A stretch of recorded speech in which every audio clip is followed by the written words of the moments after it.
«Пластилиновая ворона», «Винни-Пух» и «Красная шапочка» – произведения, на которых выросло не одно поколение детей. Композиторов всех этих песен, рекордсмен по изданию в России самого большого количества кассет и компакт-дисков для детей Григорий Гладков выступил сегодня в Казани с сольным концертом. Настоящее интерактивное шоу было организовано одним из казанских благотворительных фондов в честь Всемирного дня улыбок для особенных детей.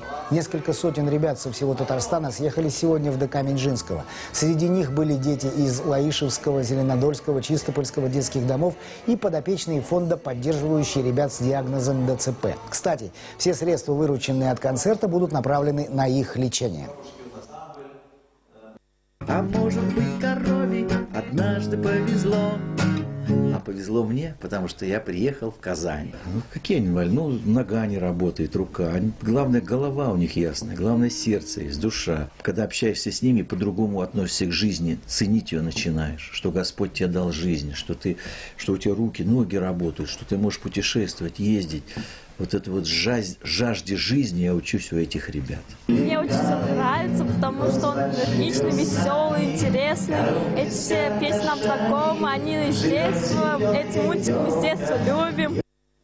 Композитор Григорий Гладков, который уже столько лет дарит улыбки детям, сегодня гость темы с Алексеем Кулешовым.